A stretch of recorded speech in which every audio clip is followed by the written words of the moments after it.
근데 미국은 지금 이게 여러 가지가 다 노후화되다 보니까 배를 어떻게 만드냐면 네. 새로운 배 만들어라고 하면 못 만드는데? 근데 독점 기업이에요. 어쩔 거야? 이런 식으로 중구난방으로 옛날 할아버지들이 나서가지고 미국이랑 협상을 하겠다? 이거 될 일도 안 될 것 같다는 느낌이 확 드는 거죠. 우리 조선 업계가 뭐 미 군함 신조까지 맡을 수 있다는 기대 이런 거 너무 오바인 걸까요? 아직은 좀 오버라고 봐야 되는데 네네. 그런데 그 가능성까지 지금 보면서 주가는 움직이고 있는 거죠. 많이 오바죠. 얘기하실 줄 알았어요. 응, 많이 오바죠. 한 소리 하실 줄 알았어요. 그러니까 네. 지금 뭐 큰 꿈 꾸고 계시는 거지 다들. 알겠습니다. 조선 관련주를 사야 됩니까? 근데 저는 사야 된다라고 봅니다.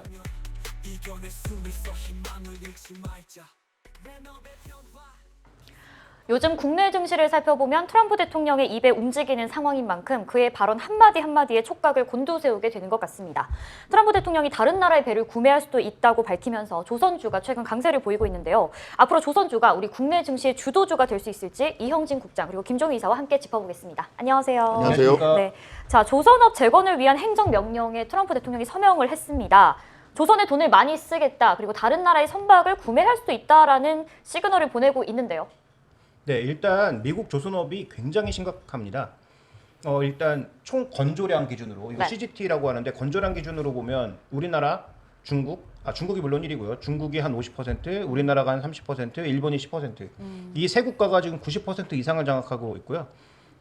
미국은 0.2%입니다. 0.2%요? 그래서 존스법이라고 해서 네네. 미국이 이제 이 선박과 관련된 법안을 묶어놨는데 예를 들어서 미국 연안을 다니는 배, 네. 그다음에 미국 군함, 뭐 이런 것들은 꼭 미국에서 만들고 미국 국적에서 만들어야만 쓸 수 있는 법안을 만들어냈거든요. 네네. 그러다 보니까 이게 좋은 법일 것 같지만 경쟁력이 떨어지죠. 경쟁을 안 해요. 항공모함 한 군데서 만들고요. 나태해지겠네요. 만드는 사람들도. 네, 그다음에 연안에서 움직이는 배들 만드는데 네. 지금 사람도 없고요. 기술도 떨어지고 그러니까 경쟁할 필요가 없으니까 그러다 보니까 네. 이게 건조량 자체가 줄어들어서 지금 뭐 한 5척, 6척 뭐 건조하는 그런 수준인데다가 네.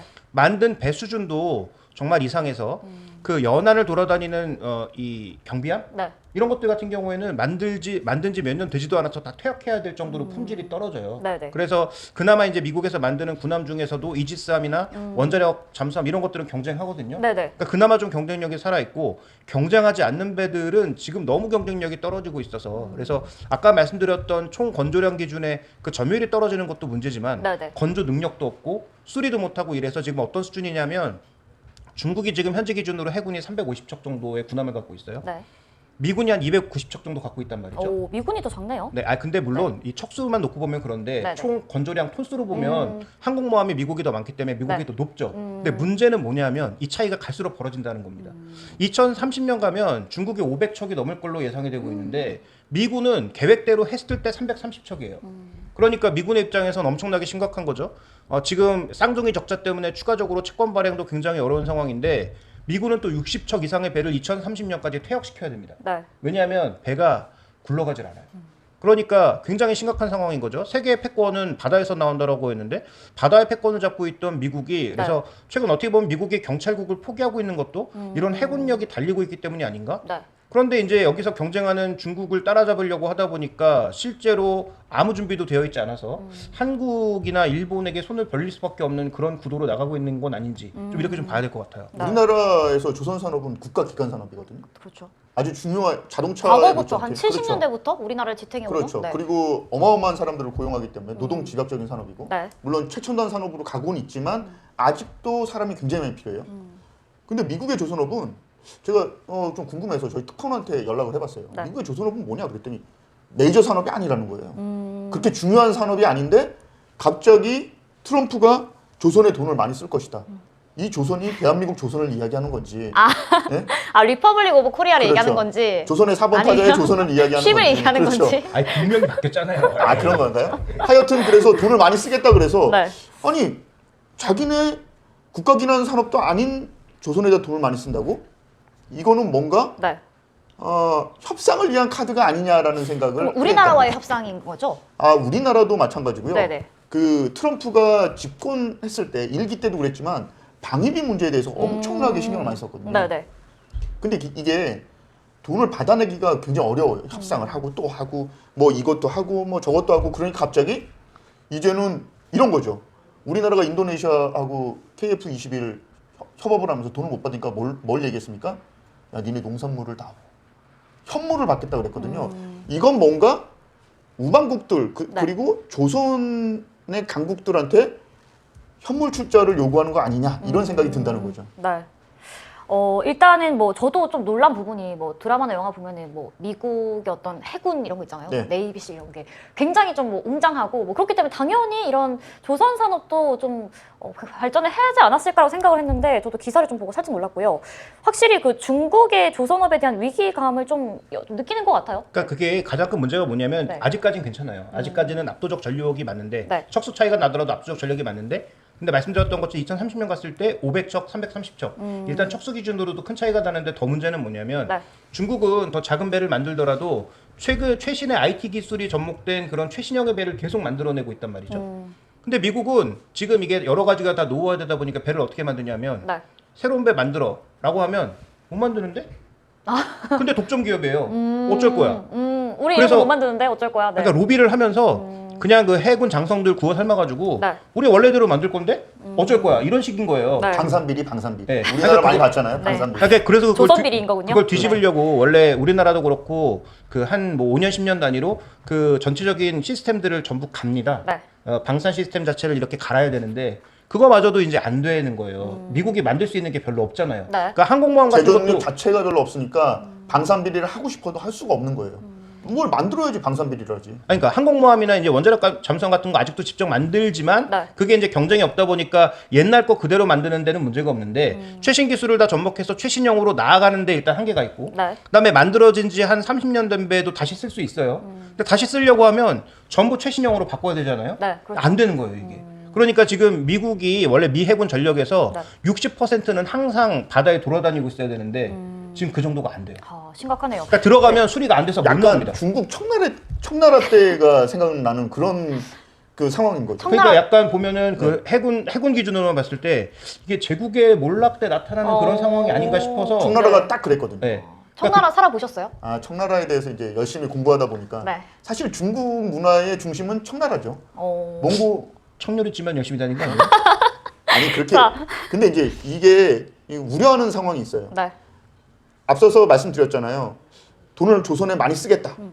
그래서 한국 조선업을 트럼프가 탁 콕 집어서 이야기하고 막 그랬잖아요. 너네가 좀 우리한테 투자 좀 할래? 그렇죠. 네. 그래서 지금 HD 현대랑 하나가 굉장히 막 발빠르게 움직이고 있단 네, 말이에요. 실제로 하나오션은 필리 조선소 인수하지 않았습니까? 예, 필라델피아에 있는 네. 아주 작은 조선소를 인수해서 그걸 뭐 지금 뭐 10배까지 늘린다 막 이렇게 사실 구라를 치고 있는 거거든요. 근데 그게 왜 네. 인수가 왜 필요하냐는 잠깐만 언급드려야 될 텐데 네네. 그 아까 말씀드렸던 존스법 때문에 그래요. 그러니까 미국에서 돌아다니는 배는 존스법에 의해서 미국 미국에서 내에서 만들어줘야 미국 한다? 국적에서 만들어야만 돌아다닐 수 있어요. 네. 그러니까 이제 아. 그 법안이 바뀌어서 우리나라 조선이 수혜를 입겠다? 네. 이거는 진짜 먼 얘기일 수 있어요. 그러니까 오히려 거기다가 조선소를 인수해서 네. 물량은 걔네가 따고 그 다음에 일감을 배분하면서 이익을 쉐어하는 그런 구조가 네. 아마 가장 이상적일 수 있는데 이거는 어디서 볼 수 있냐면 오바마 때 IT 신뉴딜 프로젝트라 그래가지고 네. 그거 아세요? 오바마 때는 미국에서 초고속 인터넷망이 전국에 깔려 있지 않았어요.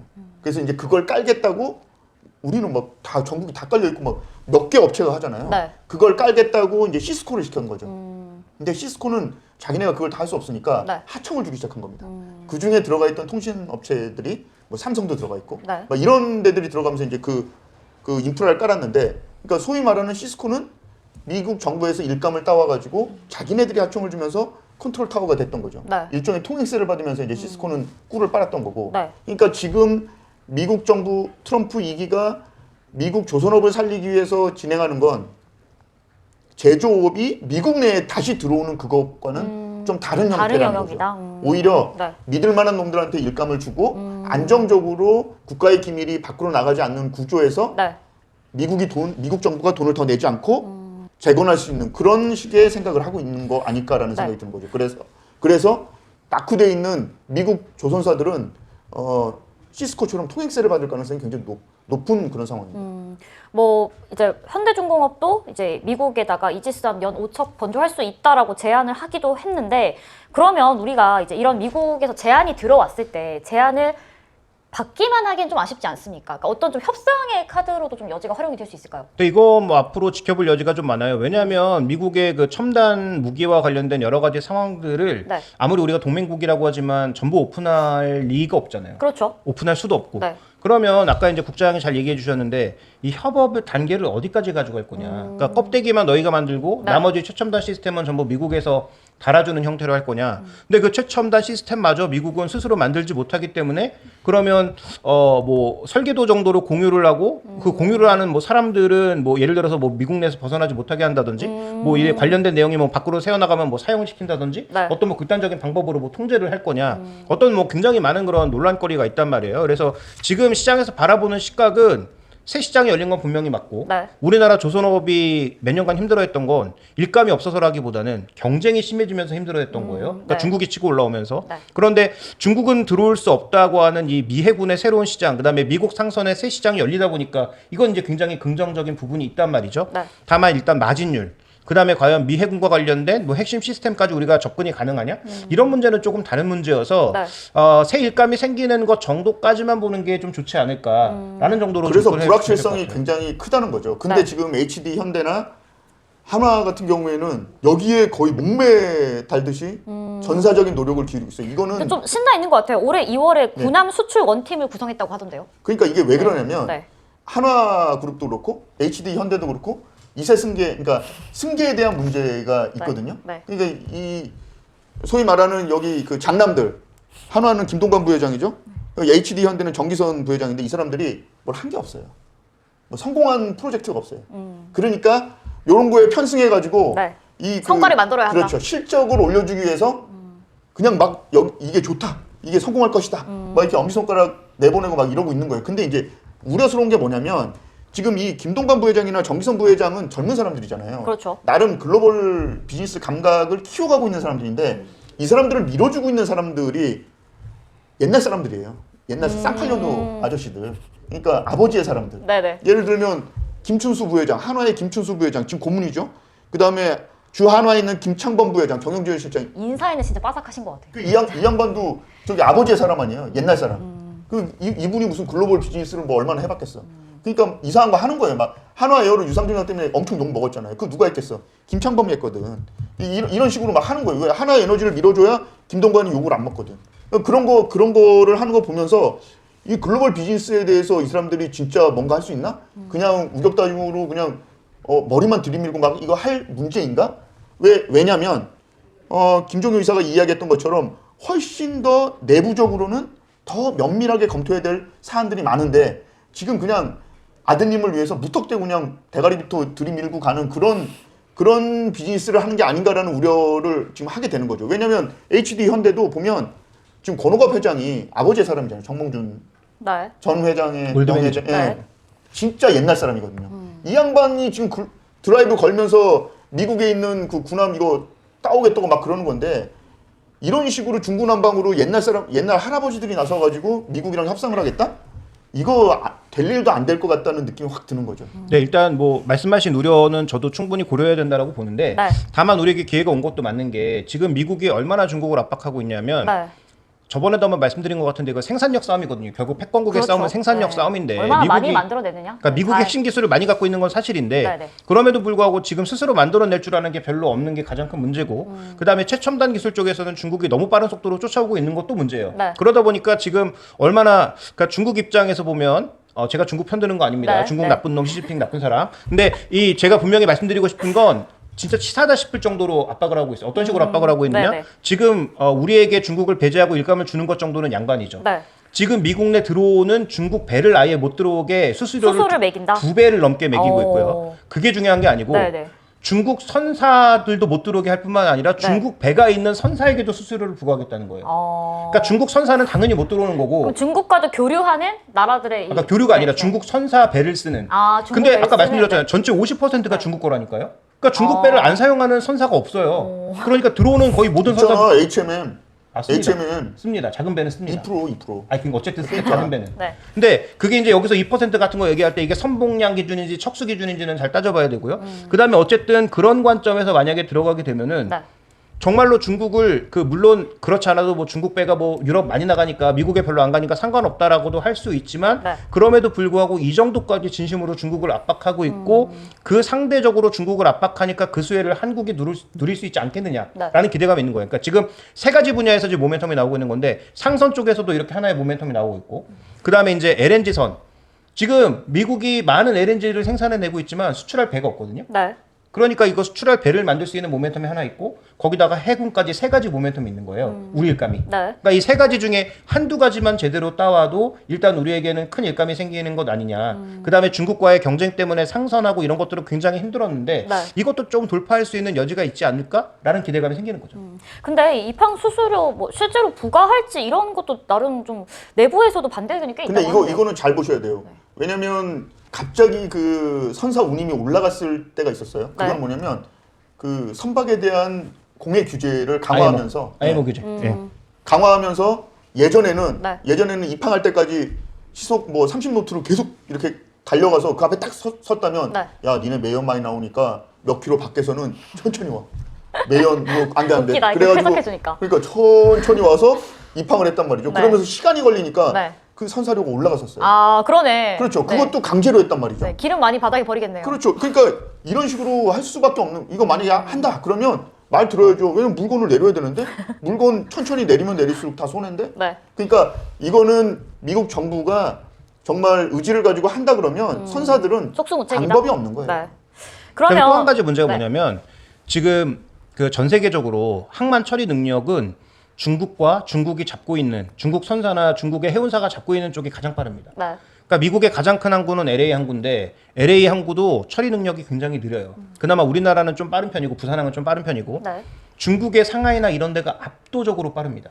그다음에 중국이 지금 유럽에 몇 개 거점, 뭐 그리스라든지 몇 개 거점을 가지고 지금 항구를 이미 진출해 있는데 네. 예를 들어서 중국이 지금 1대1로 중에서 바닷길로 잡은 데가 일단 그 말레이 반도를 지나가는 그쪽 말레카 해협이랑 이런 쪽에 몇 군데 자기네들이 그립을 잡고 있는 지역이 있거든요. 네. 그런 쪽에 중국이 항만의 그립을 잡으면서 처리 속도가 엄청나게 빨라졌어요. 근데 미국이나 유럽 이런 쪽은 여전히 답보 상태입니다. 네. 그 항만 노조가 엄청나게 지금 계속 막 파업을 하고 그런 이유가 실제로 급여를 올려주는 문제 이런 것도 있지만 일단 사람이 없고 네. 두 번째는 일 처리 속도는 느린데 물건은 막 엄청나게 밀려 들어오니까 이런 처리가 안 되는 게 가장 큰 문제라고 봐야 되거든요. 근데 중국은 이런 게 상당히 이제 그 IT화를 통해서 극복해내고 있는 상황이다 보니까 이런 인프라 투자에 대해서도 미국은 아직 굉장히 뒤처져 있는 상황이에요. 그래서 이런 격차들도 지금 조선업과 해운업과 결부돼서 같이 좀 지켜봐야 될 상황으로 좀 보여집니다. 케이블이 문제돼서 넷플릭스가 안 나오면 한 달을 기다려야 된다잖아요, 미국은. 그러니까 그 정도로 서비스 산업은 낙후화당한테 노후화됐다 이렇게 봐야 되는 거죠. 그러면 이제 미국이 중국 조선을 밀어내려고 하는 이런 움직임들을 봤을 때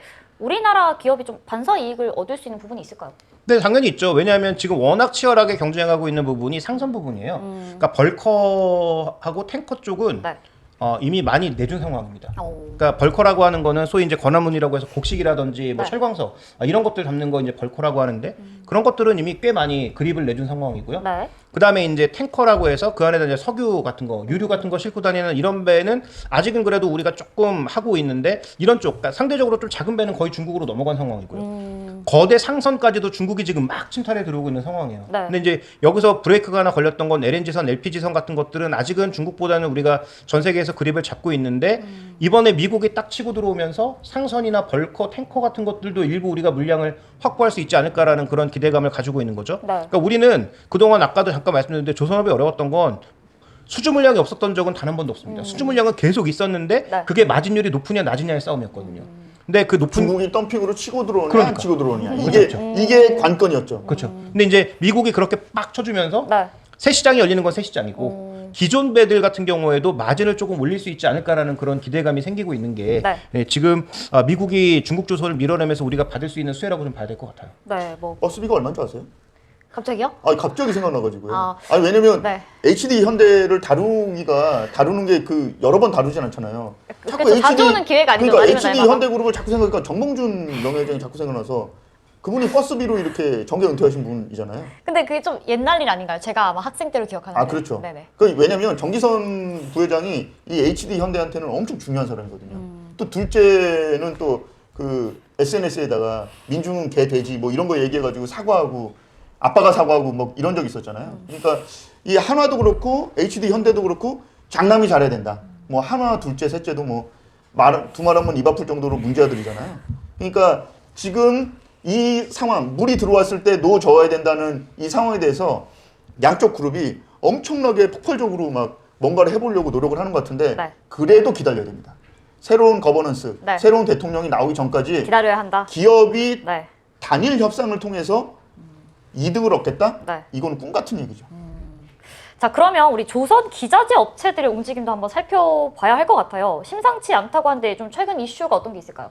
네, 일단 우리나라 조선업이 이렇게 확대되는 상황으로 가면 결국은 자동차도 마찬가지지만 쭈르륵 내려가지 않겠어요? 그렇죠. 조선업의 마진이 좋아야 그 밑에도 마진이 좋아지거든요. 네네. 근데 조선업의 마진이 안 좋으면 당연히 거기에 납품하는 회사들의 마진이 좋을 수가 없죠. 우리는 아직도 그 대기업 문화 이런 게 벗어나지 못한 상황이라서 그렇죠. 우리에게 일감을 주는 회사보다 우리가 마진이 높다 이런 걸 용납할 수 있는 대기업은 네. 아직도 존재하지 않습니다. 그런데 이제 우리나라 국내 최근에 회사들이 마진이 좋아지다 보니까 네. 일부 이제 그 기자재 업체들도 좋아지고 있는데 특히 HD현대그룹이 그 밑으로 상장되어 있는 자회사들 중에서 관련된 회사들이 꽤 많아요. 그렇죠. HD현대 마린엔진이라든지 네. 그다음에 현대임스라든지 네. 이런 회사들이 이제 조선 블록 만들거나 아니면 조선에 들어가는 엔진 같은 거 만드는 회사들인데 그 모회사의 실적이 좋아지면 이들의 실적도 당연히 당연히 일감도 그렇겠죠. 많아지고 좋아질 네. 수밖에 없고요. 네. 기본적으로 내수용보다는 수출용의 실적이 당연히 좋기 때문에 그와 관련된 긍정적 요인들이 반영되면서 최근에 신고가를 내고 있고 그다음에 이제 LNG 선에 대한 기대감이 점점 올라가기 시작하면서 지금 LNG 보냉제라고 하죠. 네. LNG는 그 액화된 상태로 날라야 되니까 이걸 차갑게 유지해주는 보냉제가 필수적인데 네. 이 보냉제를 만드는 한국카본 같은 경우에는 최근 증시의 조정 때도 단 한 번도 신고가를 놓친 적이 없습니다. 그래서 굉장히 현저하게 주가가 올라오고 있고 그 다음에 조선이나 소위 이제 에너지 장비 쪽으로 납품하고 있는 단조 기업들, 뭐 태광, 뭐 이런 기업들도 성광매도 이런 기업들도 실적이 앞으로 좋아질 수 있다라는 기대감이 있기 때문에 전체 판에서 보면은 일단 조선 기자재 쪽의 최근의 전반적인 주가도 굉장히 강해지고 있다. 이게 이제 가장 중요한 모멘텀이라고 봐야 이래서 되겠죠. 그 한화오션이랑 그 현대 HD 현대를 그냥 단순 비교를 하면 네. 한화오션은 이득을 물 들어왔을 때 이득을 볼 가능성이 굉장히 작은 구조를 가지고 있어요. 일단 대우조선해양 때부터 있었던 거긴 또 분식회계도 했었잖아요. 그러니까 그런 이 털어내야 되는 것들이 아직도 많아서 네. 한화오션은 HD 현대보다 매력도가 더 떨어진다. 이렇게 얘기할 가능성이 있죠. 왜냐면 HD 현대는 수직 계열화를 했기 때문에 만약에 어떤 비용에서 많이 필요하면 그 비용을 뺐다 넣었다 하면서 이득을 늘렸다 줄였다 할 수 있는 그 룸이 있는데 한화오션은 유일하게 한화오션만 있거든요. 그래서 이 김동건 회장이 지금 한화오션을 살리고 제대로 하는데 이 중요하다고 이야기를 하지만 한화오션은 계속 M&A를 해야 되는 그런 좀 안타까운 상황이 있는 거죠. 그래서 이제 오스탈 지분 얘기가 그래서 나오는 거고 네. 그래서 계속 그렇게 미국 조선소를 사기 위해서 지금 하나 그룹은 안달이 나 있는 거죠. 왜냐하면 아까 말씀드렸던 존스법에 의해서 네. 이게 있어야 물량을 더 많이 따오고 안정적으로 따올 수 있다는 그런 기대감이 있다 보니까 그래서 뭐 하나 에너지 문제도 있고 여러 가지 그룹 승계 문제도 있지만 어쨌든 무리수를 던져서까지 증자를 하려고 했던 거고요. 네. 그래서 그런 부분들이 다 연결돼 있다고 보니까 아무래도 하나그룹은 이런 이슈만 나오면 주가가 가장 강하기는 한데 네. 신뢰도가 좀 떨어지는 건 맞는 것 같습니다. 속빈 강정. 네, 속빈 강정은 조금 너무 심한 표현인 것 같고 네네. 속이 비었다고 표현하기 좀 그런데 어쨌든 뭔가 조금 외부에서 안 좋은 것들이 왔을 때 불안불안한 요소들이 있다. 그러니까 네. 다른 알겠습니다. 정밀도가 떨어진다. 그러니까 이게 그렇게 하시죠. 사과 같은 것도 네. 예를 들어서 좀 그 싱싱한 사과 같은 것들은 네. 생각보다 잘 안 상하잖아요. 네. 벌레 파먹은 사과? 그러니까 벌레 파먹기 전. 푸석푸석한 사과. 네, 그래서 뭔가 톡 병균이 들어오면 제일 상해질 수 있는 그런 위험성이 있다 정도. 네. 그 조선해양 기자재 업계 중에서 근데 MRO 부문 확대 기대감이 높던데 이 부분은 어떤 부분인가요? 일단 가장 중요한 포인트는 네.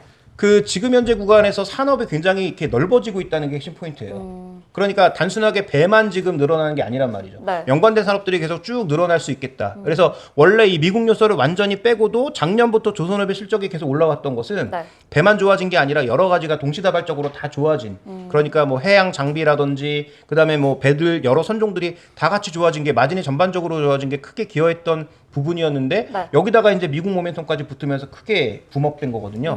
근데 지금 이 진행 상황 자체가 여러 군데 지역별로 보면 뭐 중동 쪽도 그렇고 네. 그다음에 뭐 다른 뭐 유럽 지역 쪽도 일부 있겠고 여러 지역이 동시다발적으로 다 좋아지고 있는 그런 상황이라서 네. 그 요소들이 다 복합적으로 작용하고 있다고 보시면 될 것 같습니다. MRO는 별로 큰 시장은 아니에요.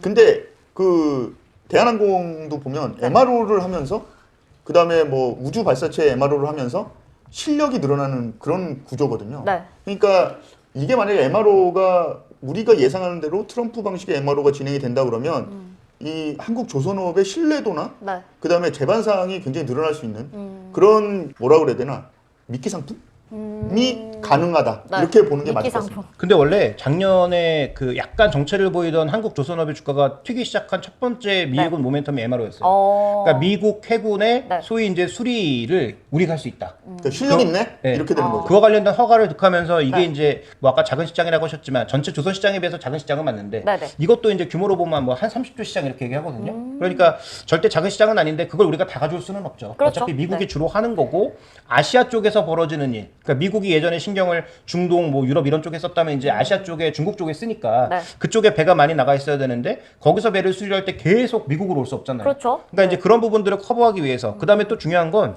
이 미 해군을 전체적으로 커버하는 조선소들이 주로 어느 지역에 포진되어 있냐면 네. 동부에 포진되어 있습니다. 어. 서부에는 아마 하나인가밖에 없을 거예요. 네네. 그러니까 서부 쪽에는 이런 걸 수리하려면 시간이 엄청 오래 걸리고 서부에서 동부로 돌아가려면 큰 배는 남아메리카를 돌거나 북극을 돌아야 되기 때문에 그렇죠. 네. 엄청나게 이제 큰 그 시간이 걸리는 거죠. 그러니까 이제 그런 걸 해결할 수 있는 하나의 지역을 잡아서 한국을 타겟팅하고 있는 것이기 때문에 네. 그런 모멘텀들이 우리나라 이제 기자재 쪽이라든지 조선업 전반 쪽에는 일반적인 모멘텀이 됐고 그 위에 또 주가가 올라간 건 미 네. 해군 물량을 직접 받을 수 있다. 그러니까 MRO가 어떤 시작점이 된 것은 분명해서 네. 여전히 이쪽이 수주 관점에서 보면 가장 먼저 숫자를 보여줄 수 있을 거라고 봅니다. 그럼 장기적으로 봤을 때 우리 조선 업계가 뭐 미 군함 신조까지 맡을 수 있다는 기대 이런 건 너무 오바인 걸까요? 아직은 좀 오버라고 봐야 되는데 네네. 그런데 그 가능성까지 지금 보면서 주가는 움직이고 있는 거죠. 많이 오바죠. 얘기하실 줄 알았어요. 예, 많이 오바죠. 한 소리 하실 줄 알았어요. 그러니까 네. 지금 뭐 큰 꿈 꾸고 계시는 거지 다들. 알겠습니다. 자, 현대제철이었나요? 그 중국산 후판에 덤핑 제소를 해서 결국은 이게 받아들여져서 우리나라도 중국산 후판에 이제 반덤핑, 그러니까 관세를 부과하겠다라고 지금 얘기가 나오고 있는데 철강업계는 반기는 분위기이고 조선업계에서는 좀 한숨이 나오고 있는 것 같습니다. 이 부분은 갈등 좀 어떻게 짚어볼 수 있을까요? 네, 일단 당연히 뭐 철강업계는 지금 너무 힘드니까 네.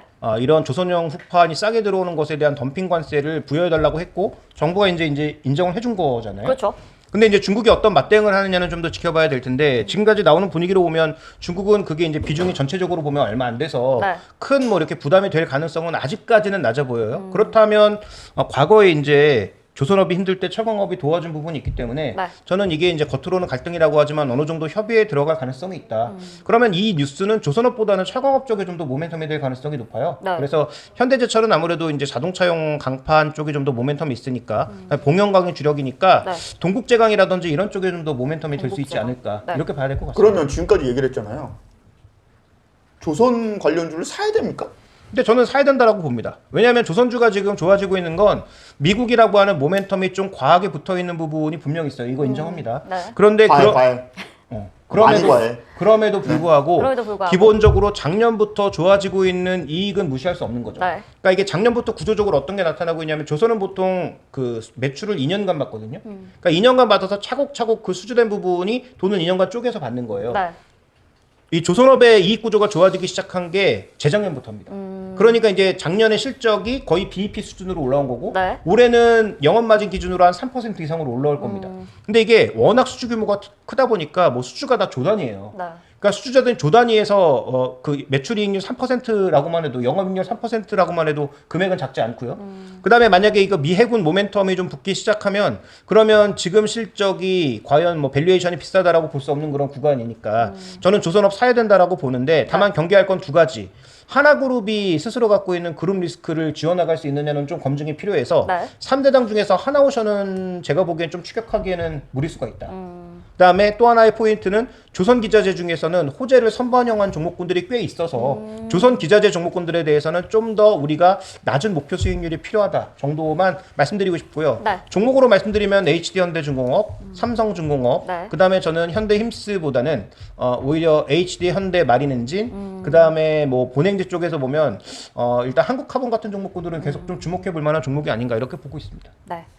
밑빠진 독에 물 붓기라는 속담이 있죠. 올해 국내 투자자들이 미국 주식에 19조 원 이상 추가로 투자를 했는데 보유 자산은 45조 가까이 줄었다고 합니다. 더 이상 미국이 글로벌 패권 국가로서의 역할을 하지 못하게 될 수 있다는 분석까지 나오고 있는데요. 여전히 남아있는 관세라는 변수가 기업들의 실적 전망을 더욱더 어둡게 하고 있는 만큼 발빠르게 대응할 방법을 모색해야겠습니다. 오늘 저희가 준비한 내용은 여기까지입니다. 맞습니다. 마지막에 고맙습니다. 늦게 얘기했어. 한 단계 늦게 얘기했어. 근데 제가 안 했다고 다 안 하길래. 제가 안 했다고 다 안 하길래. 아 오늘 힘들었어 방송. 아 힘들었어. 아니 사람은 몇 명 얘기한 거야 오늘? 한 10명? 한 10명 나온 것 같아.